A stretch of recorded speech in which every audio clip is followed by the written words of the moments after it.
Bien. Alors, Jean-Claude Rollinat, même question. Que faire?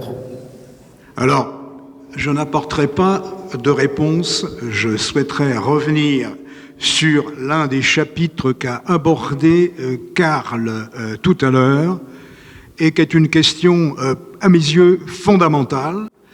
Une menace colossale. C'est une bombe. Nous avons une bombe qui va nous péter à la gueule. Cette bombe, elle n'est pas iranienne, elle n'est pas pakistanaise, elle n'est pas russe, elle n'est pas américaine. Cette bombe, c'est la bombe noire. Je voudrais aborder le problème rapidement de la démographie africaine. L'homme blanc est arrivé en Afrique au 18e, fin 18e, 19e pour évangéliser, pour coloniser et pour civiliser. L'homme blanc a apporté ses méthodes sanitaires, ça a été long, progressif, et petit à petit, les maladies ont été éradiquées et la mortalité infantile, et quelque part c'est bien heureux, s'est effondrée. Encore que, dans certains pays, elle est toujours à un taux très élevé. Mais dans le même temps, aucune méthode n'a été prise pour assurer la régulation des naissances.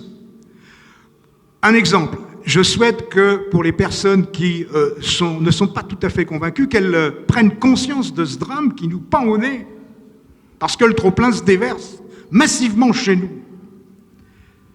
Au début du 19e siècle, l'Afrique comptait 100 millions d'habitants. À la fin du 21e siècle, la population africaine représentera 40% de la population de la planète. C'est-à-dire que le péril jaune de nos grands-pères et arrière-grands-pères sera relégué au magasin des accessoires obsolètes. La grande menace, elle est démographique et elle vient du continent noir. Alors, le fardeau de l'homme blanc, pour parler comme Kipling, ou parler de race blanche comme Dame Morano, c'est notre mission, c'est notre responsabilité, c'est notre devoir d'empêcher des migrations massives. Et pour empêcher ces migrations massives, il y a deux solutions, conjointes, parallèles. C'est halte aux avantages sociaux, c'est un mur, là où on pourra l'édifier, comme le font les Espagnols à Ceuta et Melilla, et c'est aussi et surtout faciliter le développement sur place de ces populations. Et ça coûtera bonbon, mais mieux vaut payer un HLM à Brazzaville qu'un HLM à Sartrouville. Alors, quelques chiffres pour que vous puissiez les glisser à votre voisin ou à votre concierge qui serait sceptique sur la question. Ah, le climat qui nous menace, les océans qui vont monter. Je vous le dis tout de suite, je suis un climato-sceptique.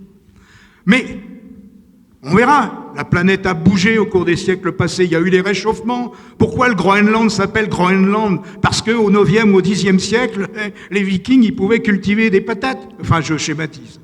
Eh bien, prenons un pays comme le Niger, la République du Niger, capitale Niamey, c'est là où on va chercher notre uranium. Eh bien, il y avait, au moment de l'indépendance accordée par De Gaulle, en 1960, 3 millions d'habitants. Aujourd'hui, ils sont 17. En 2040, ils seront 40. Et il n'y a rien à bouffer.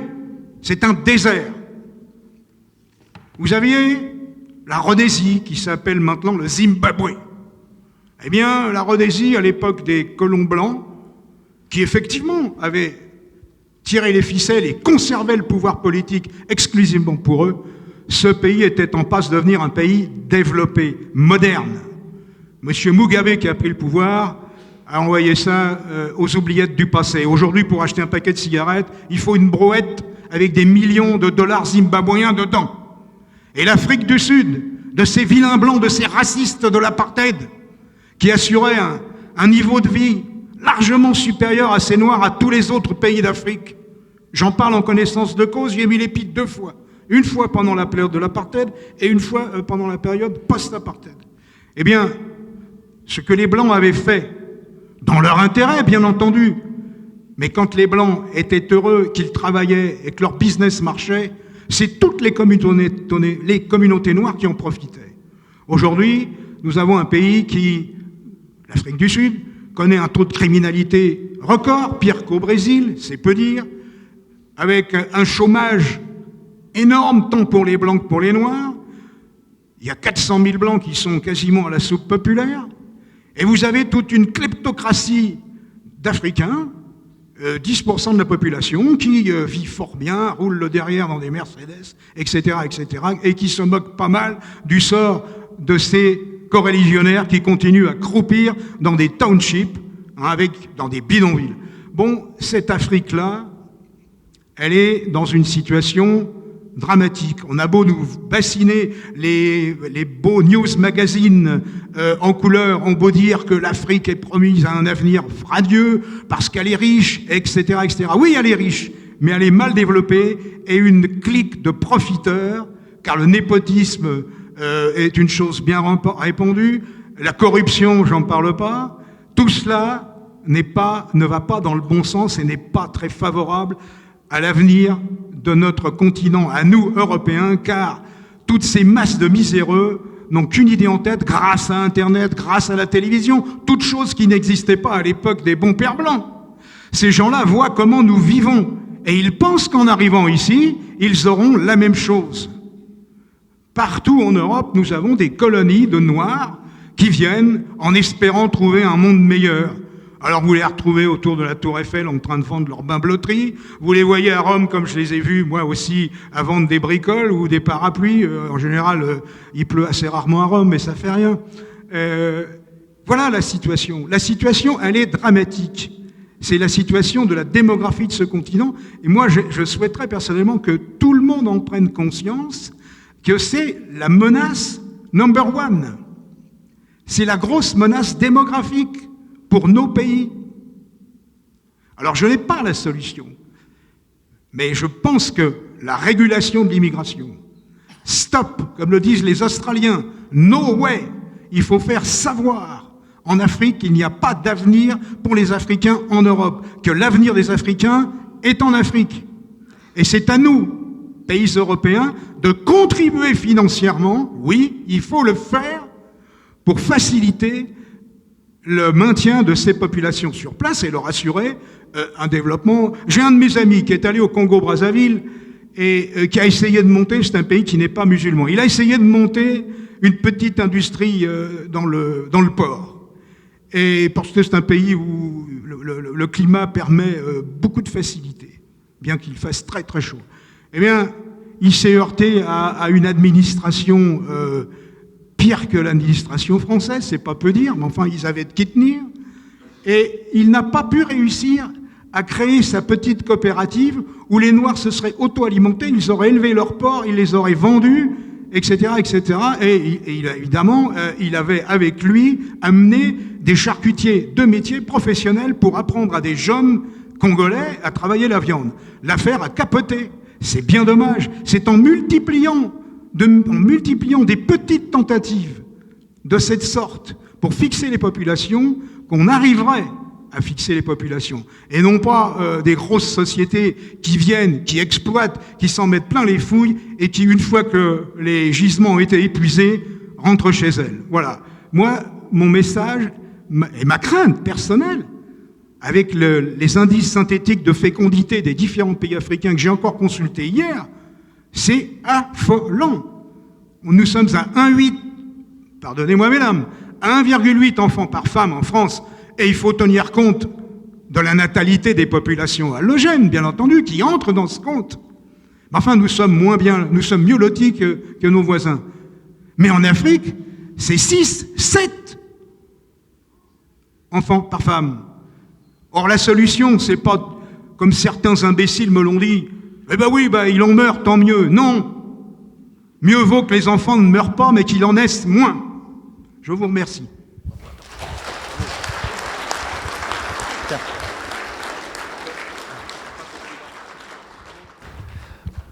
Oui, Philippe, Randa, à toi la parole, à toi la réponse. Alors, il y a un gros inconvénient à parler en dernier.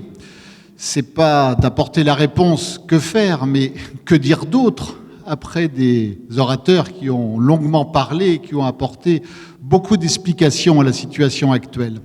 Mais il y a aussi un avantage, c'est que tout le monde espère, on me fait signe d'ailleurs qu'il faut être bref. Donc je vais essayer d'être bref. Je vais essayer d'être bref et répondre à la question initiale. Que faire ? Alors, que faire ? Il y a déjà une chose, c'est changer de logiciel.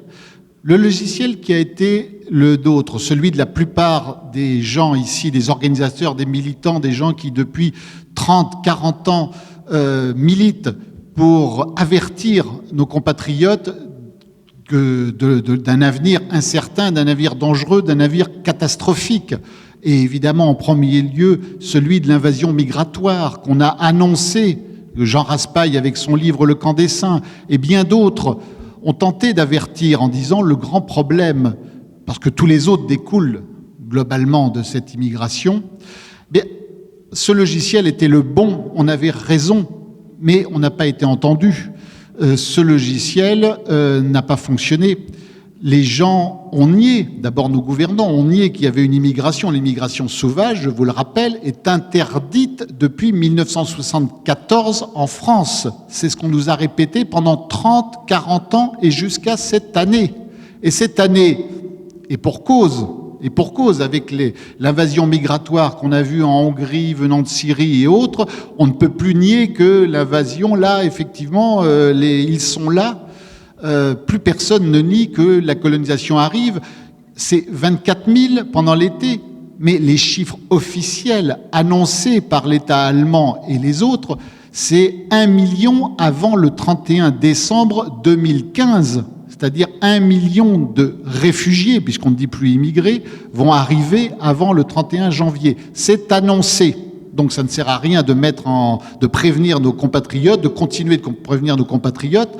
Maintenant, c'est fini, ils sont là. Et ils sont là, pas seulement 1 million, puisqu'on en prévoit déjà officiellement 1 million de plus l'année prochaine. Et le formidable appel d'air, évidemment, que l'accueil de ces étrangers fait en Europe laisse prévoir que d'autres millions sont prêts à partir, sinon sont peut-être même déjà partis. Donc il faut changer de logiciel. Bien penser que ce n'est pas parce qu'on a eu raison pendant 30 ou 40 ans que ça a servi à quelque chose. Mais on a peut-être un avantage sur tous les autres. C'est que moi, là je parle en mon nom, mais je pense aussi que la plupart des gens comme moi qui avons alerté sur ce sujet ne sommes pas paniqués par ce qui s'est passé cet été, par l'arrivée de ce million de personnes que l'on a prévu. Alors que nos compatriotes qui l'ont nié, qui ont cru tous les discours des autres, eux, même si brusquement ils ne vont pas dire « oui, vous avez raison », moi j'en entends pas beaucoup dire « oui, vous aviez raison, on aurait dû vous écouter ». Non, mais maintenant ils ont peur. Et la peur est un formidable levier pour faire changer les choses. Ils ont peur de pas des attentats, oui, on a tous peur des attentats, mais c'est pas ça. Les attentats, c'est quelque chose qui est assez logique. On sait comment on peut le prévoir, comment on peut arranger les choses. Puis les attentats, c'est toujours ailleurs, c'est toujours loin, c'est pas dans nos campagnes. En revanche, 1 million d'immigrés qui arrivent et que l'on va dispatcher dans l'ensemble du territoire français, enfin européen, mais le million va être bientôt en France aussi, puisqu'on parle de répartition. Là, d'une façon diffuse, ça fait peur aux gens, parce qu'ils se disent oui, mais que va-t-on en faire ? On est déjà à 6 millions de chômeurs. Et puis, nous sommes une population vieillissante, paraît-il. Qui dit vieillissement dit retraite. Les retraites sont déjà pas terribles à entendre tous ceux qui touchent la retraite. Moi, c'est pas encore mon cas. Mais ces gens-là se disent, oui, mais il va bien falloir trouver l'argent. Et quand on a 6 millions de chômeurs, qu'on rajoute 1 million d'immigrants en plus, et ils savent bien, ils comprennent bien confusément que c'est pas 1 million de travailleurs, c'est pas tous. Il y a des travailleurs, il y a des gens très qualifiés, bien entendu, mais pas sur 1 million de personnes. Et là, ils commencent à avoir tellement peur d'une façon diffuse que, ils disent pas, oui, vous avez raison, on va voter pour vous qui, depuis 30 ans, qui vous présentez à une élection. Oui, ils vont peut-être voter, d'ailleurs, ils vont peut-être changer de vote, on verra ça dans 2 mois. Mais cette peur-là fait que les choses ne sont plus les mêmes et participe à ce mouvement que Guillaume Fay a inventé une expression que je trouve excellente, c'est la convergence des catastrophes. La peur véhicule les catastrophes, les accélère, mais peut être aussi une excellente chose, car c'est dans les catastrophes que, comme le phénix, une civilisation peut renaître ou qu'une autre civilisation peut naître. Il se trouve que j'ai beaucoup lu, je me suis beaucoup intéressé à l'histoire. J'ai même écrit quelques livres d'histoire, j'en ai publié beaucoup d'autres. Et si on prend du recul vis-à-vis de l'histoire du monde entier, à toutes les époques, les grandes catastrophes, il y en a eu dans l'histoire de l'humanité. Mais l'humanité est toujours là. L'humanité survit. Certes, on parle de la chute de l'Empire romain et de la fin de la civilisation romaine, mais il y a eu d'autres civilisations après celle de l'Empire romain, qui, moi, me convenait parfaitement. Je regrette peut-être qu'elle n'ait pas vu la pérennité jusqu'au bout. Mais est-ce qu'une civilisation doit toujours perdurer? C'est une autre question, un autre débat. Donc, je suis peut-être éternellement optimiste, mais dans cette convergence des catastrophes dans laquelle on est plongé là, de fait, j'y vois, moi, tous les espoirs d'un autre monde, oui. Et je reviens à l'intitulé de cette journée. Oui, un autre monde, bien sûr, est possible. De toute façon, il y aura un autre monde. Mais cet autre monde ne sera pas forcément terrible. En revanche, il va nous coûter très cher en souffrance et en vie humaine, très probablement. Et là, je terminerai. Jean-Claude Rollinat a abordé ce sujet qui, moi, me semble crucial également. C'est celui de la surpopulation du monde. Lorsqu'on a annoncé, il y a 2 ou 3 ans, je crois, on avait choisi une petite fille des Philippines, je crois, symboliquement, comme la 7 milliardième personne vivant, humaine, personne vivant sur Terre. On a annoncé ça comme un truc fantastique, la 7 milliardième, cette petite fille. Oui, elle était sûrement gentille, cette petite fille, elle était choisie symboliquement en plus. Mais c'est la pire des catastrophes qu'on annonçait au monde, et personne ne l'a réalisé à ce moment-là. Mais en voyant maintenant ces flux migratoires, réellement cette invasion qui se fait, les gens maintenant vont prendre conscience de ça. Et maintenant, ils vont peut-être réagir quand on va tenir un autre discours que celui des gouvernements actuels qui ont perdu toute crédibilité. Regardez Angela Merkel qui veut accueillir tous ces réfugiés. Il n'a pas suffi d'une semaine pour qu'immédiatement, dans ses propres rangs, partout, on s'élève pour dire « mais c'est de la folie ». Mais elle est toujours chancelière d'Allemagne. En France, évidemment, le gouvernement français ne pouvait pas être à la traîne. Il a immédiatement annoncé que lui aussi allait accueillir des tas de réfugiés. Ça n'a pas fait l'unanimité, loin de là. Mais il y a un gouvernement, le gouvernement hongrois, qui lui, depuis le début, a dit non, nous n'en voulons pas. Et la cote de popularité de ce gouvernement-là, dans son peuple, a augmenté. Alors, voir tout en noir en pensant que l'avenir n'est pas pour nous, ben je crois qu'au contraire, on s'y est préparé et grâce à cette préparation, on sera beaucoup plus apte à faire front. Merci de votre attention.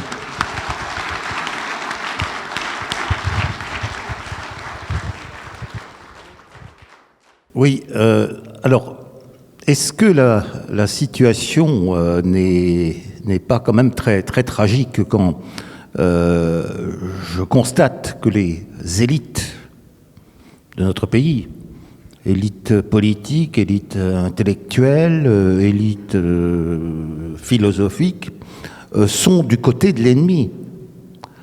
Quand je constate qu'il n'y a pas beaucoup de résistants, quand je constate que les partis politiques, y compris ceux qui se prétendent nationaux, et notamment le plus important d'entre eux, se couchent allègrement, eux aussi, devant les lobbies, que ce soit les lobbies francs-maçons, les lobbies juifs, cherchent à plaire. Est-ce qu'on peut trouver une espérance, c'est la question que je pose à mes amis, dans une situation où les élites, y compris de notre camp parfois, trahissent le peuple. Je voudrais ajouter aussi qu'il me paraît très important aussi de se structurer idéologiquement.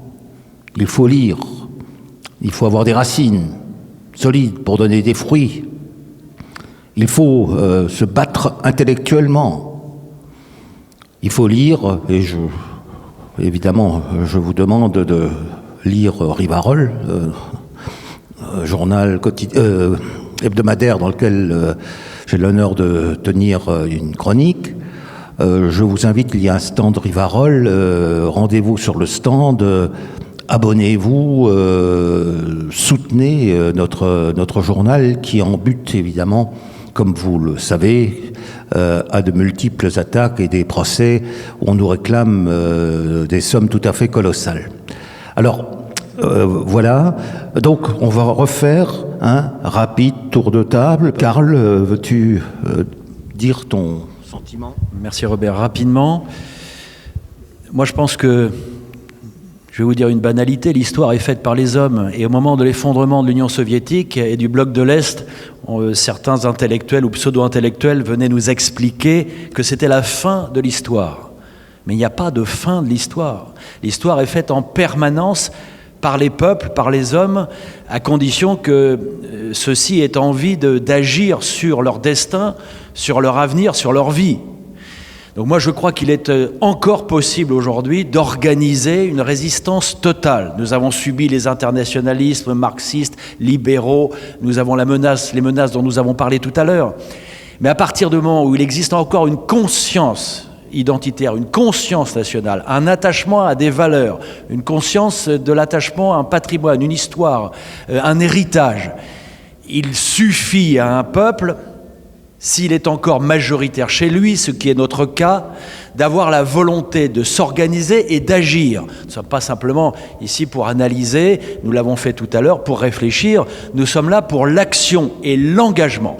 L'histoire est faite par les hommes et les peuples qui s'engagent, pas par ceux qui subissent.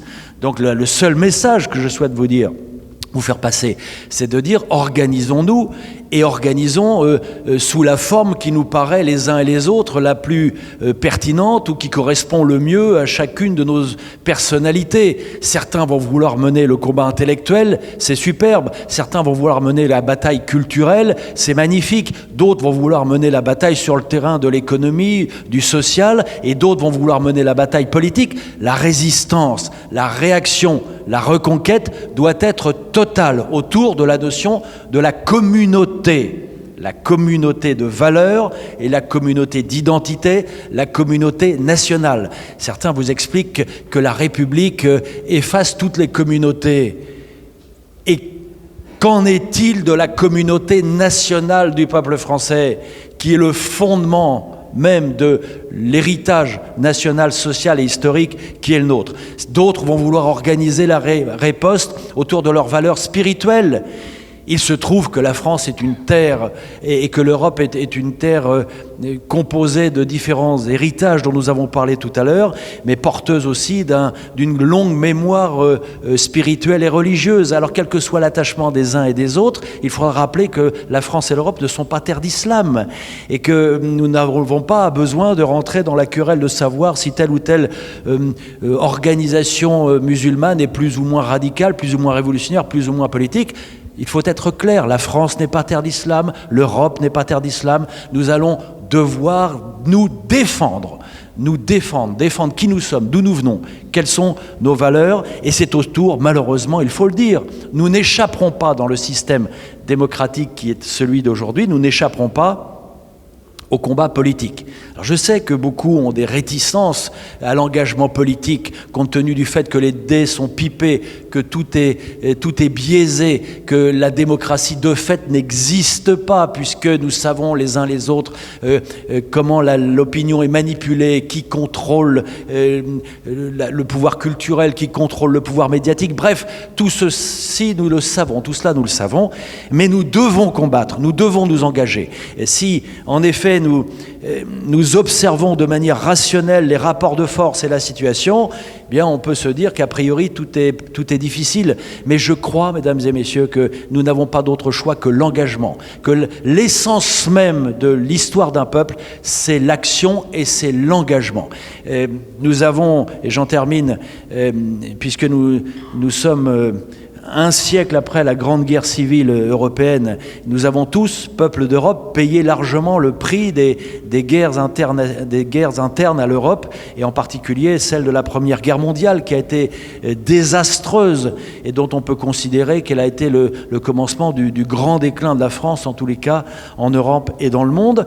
Mais s'il existe encore une minorité française et une minorité de peuples d'Europe pour porter un autre modèle politique, pour porter une autre espérance de l'Europe. Moi, je crois que l'on peut faire la grande Europe libre, la grande Europe des nations souveraines et des peuples libres, la grande Europe qui pourra peser dans l'histoire du monde en faisant le lien entre l'Union européenne actuelle et la Russie. C'est autour de ce grand pôle de civilisation, autour de nos valeurs, autour de la fierté nationale européenne que nous allons devoir mener la bataille. C'est cela ou c'est rien.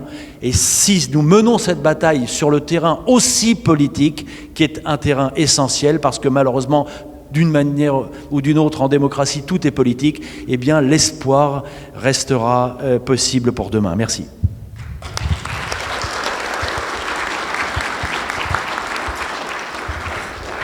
Merci Karl. Gabriele, tu disposes de 3 minutes 50 secondes et 3 dixièmes. Bon, faisons d'abord le part de choses, parce que nous avons l'habitude de voir la situation générale comme si ce n'était que celle que nous avons chez nous. Il ne faut pas oublier la chose principale, c'est que l'Europe a perdu la Deuxième Guerre mondiale dans son entièreté. Alors, les seuls qui ont admis de l'avoir perdu, c'est-à-dire les Allemands, sont les seuls qui essayent de toute manière, même aujourd'hui, de faire la part de choses et d'avoir un minimum de politique. Les autres, ce sont des élites évidemment vendues. Ça me paraît normal. Alors, ce qui se passe, c'est l'Europe étant un pays, pour moi, étant une nation occupée, étant une nation de patrie occupée, et c'est le principal ennemi de grands vainqueurs de la guerre mondiale. Le Conseil of Foreign Relations, le CFR, c'est lui qui a déclenché la guerre en 1945, la préparant depuis 1933. C'est lui qui, depuis 1932, tient la Maison-Blanche, avec la seule exclusion de John Kennedy. Bon, dans son programme, dans ses relations officielles, à fin 2014, a dit le seul problème, la seule peur des Américains, c'est que l'Europe se réveille et c'est que l'Allemagne puisse s'entendre avec la Russie. Contre ça, on sommes même prêts de faire la guerre, le reste, pas du tout. Le reste, on s'en fout. Donc, ça me paraît évident que l'Europe, les élites, si tu dis, les élites européennes trahissent l'Europe. Mais la question, ça va un peu plus loin que là. Ça va un peu plus loin que là. Ça va dans le sens que l'Europe, depuis une quarantaine, 50 ans d'années, est atteinte du sida. Sida mental, culturel, spirituel, ce qui est venu dans l'après de 68. Et ces sida nous attend à nous aussi. Parce que le sida, c'est contre notre mythe, contre notre source. C'est le sida contre la virilité. C'est le sida contre l'idée du père, du pater, de la patrie. C'est le sida contre l'axe. Alors, le problème, c'est que nous avons, même quand nous essayons de faire des choses, on s'attache, on est toujours pris par l'angoisse de l'avenir, par l'espoir et par la prêche. Donc ce sont des trucs normalement d'hystérie non masculine. Et le problème, c'est que nous-mêmes, nous sommes atteints du sida. Alors, il faut guérir le sida. Guérir le sida, ça veut dire être beaucoup plus ferme en soi-même et avoir toute autre attitude, même dans l'opinion politique. Que ce soit un truc purement européen, ça le prouve une chose. Bon, je ne partage pas la représentation du réel qu'on entend de faire pour se créer des mythes. Donc, je considère la Russie très importante pour nous parce que notre espace vital, et même à niveau potentiel, c'est notre espace vital, mais je ne rêve pas sur la Russie pour 2 millions de choses. Mais qu'est-ce qu'on attaque? Qu'est-ce que ça fait frémir contre Poutine? Le genre d'habitude, c'est pas l'Ukraine, ce sont le féminin, le mariage gay. Alors, et donc, nous qui sommes hyper occidentalisés dans cette histoire, nous voyons dans ça la grande différence de Poutine par rapport à l'Occident. Mais c'est la même chose, c'est pour Daesh, la même chose c'est pour la Turquie, la même chose le Japon, la Chine. Je veux dire, il n'y a que nous qui sommes atteints du sida, et ça c'est important parce que si on ne guérit pas du sida, le reste, bon, il n'y aura aucun sauveur.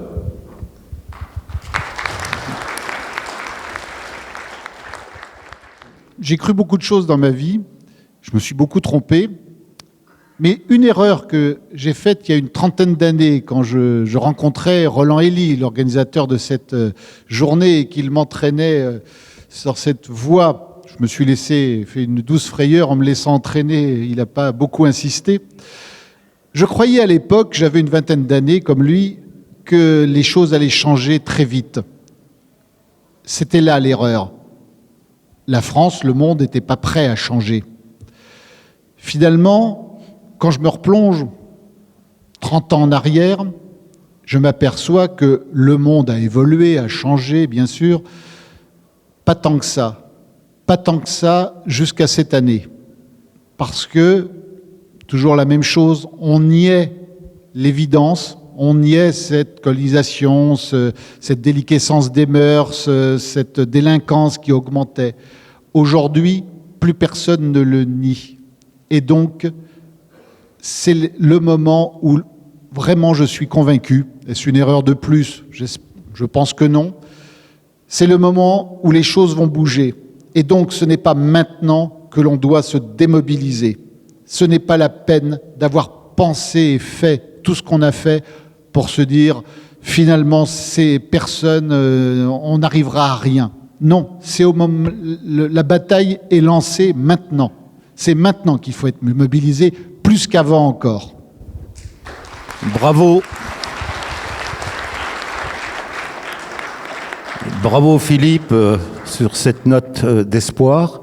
Nous allons maintenant passer au déjeuner. Je vous souhaite un bon appétit et je vous propose de nous retrouver sur les stands et notamment sur le stand de Rivarol, entre autres. À tout à l'heure, 14h30, à tout à l'heure.